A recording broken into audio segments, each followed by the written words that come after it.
I lay awake that night, staring at the ceiling of my small windowless room tucked at the far end of the west wing. They called it my quarters, but it wasn't a bedroom in any true sense of the word. It was a storage space with a narrow bed, one dresser, and a lamp that flickered if I dared plug in anything else. I listened to the hum of the heater and the faint crack of laughter spilling from the main hall. Nathan's voice again, clear and rich, the center of their world. I wondered if they'd ever notice if I disappeared. But the truth was, I had already been disappearing piece by piece, day after day. My hands, once soft, now bore calluses from endless scrubbing. My back curved from bending to pick up after their parties, after their arguments, after their lives. My eyes had learned to lower themselves automatically, as if even sight itself was a privilege I had to earn. I whispered into the darkness, "Not anymore." Those words felt like an anchor dropping, heavy, decisive, final. The next morning, I moved through the kitchen like a ghost, brewing coffee and setting out the breakfast spread, but inside I was already gone. My suitcase was hidden under my bed, half packed with the essentials: black dress pants, a blazer, 3 blouses, and the silver pen I always carried for signing contracts.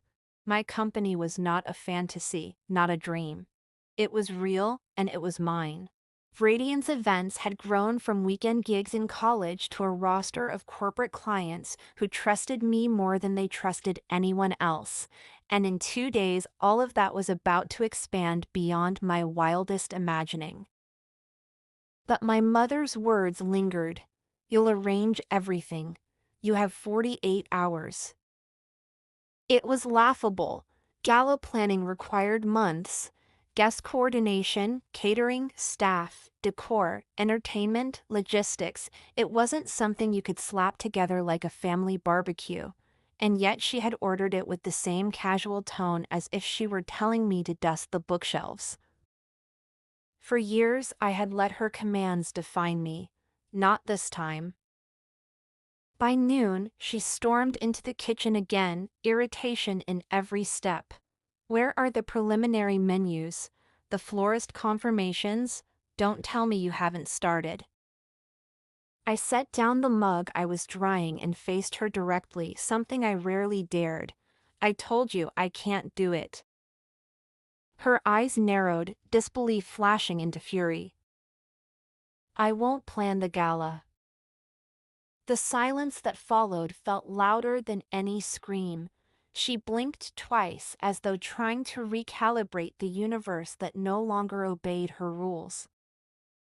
"You ungrateful girl," she hissed. "Do you realize who will be here? Elena Reyes.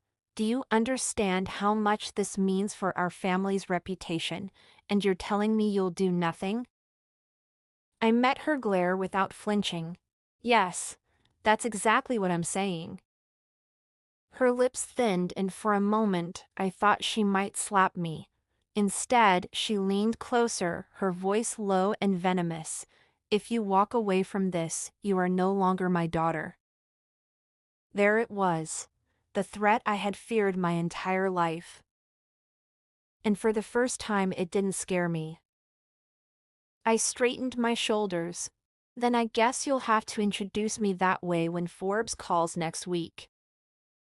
Confusion flickered across her face. She didn't understand. She never had. I didn't explain. I didn't owe her an explanation. I walked away, leaving her stunned in the kitchen, clutching her pearls as though they might choke her. That night, I booked my ticket to Los Angeles. The click of the confirmation email felt like the sound of chains breaking. The next day, Nathan tried his version of persuasion. He swaggered into the kitchen, his cologne hitting the air before he did. "So, I hear you're refusing to help with the gala." His tone was mocking, playful, the same tone he used when he used to dangle my toys out of reach as a child. "That's right," I said, not looking up from the notes I was reviewing for my upcoming contract. He leaned against the counter, arms crossed. You think you're better than us now? I let the question hang for a moment. Then I met his gaze. No, Nathan. I know I'm better than the way you treat me. His smirk faltered, replaced by a sneer. You'll regret this. Mom and Dad won't forgive you. I closed my notebook gently. Then maybe forgiveness isn't what I need from them. For once, he had no witty comeback. He stormed out, muttering under his breath. It was small, but it was victory. The mansion buzzed with preparations the next 48 hours, though without my hand guiding it, everything fell apart. Vendors called at odd hours, confused by conflicting instructions. The kitchen staff complained about last-minute changes. The decorations looked mismatched, as if designed by three people who never spoke to each other. I watched from the edges, not lifting a finger, letting the disaster build. My mother's glares could have burned holes through stone, but I refused to bend. On the morning of December 31st, I wheeled my suitcase out the back door. The frost bit at my cheeks, but inside I was warm with purpose. I called a cab and didn't look back as the mansion faded behind me.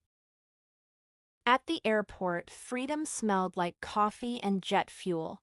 I found my gate, sat with my laptop balanced on my knees, and reviewed the Radiance Events proposal one last time. Every detail was sharp, precise, perfect. My team had worked tirelessly, and I wasn't about to let them down. For the first time in years, I breathed without weight pressing on my chest. I thought of the gala unraveling back home, of the tables half set, of the guests who would arrive expecting brilliance and find chaos.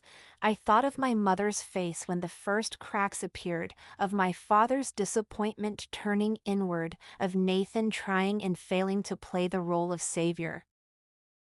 And I thought, let them taste it. Let them taste what happens when the invisible one walks away.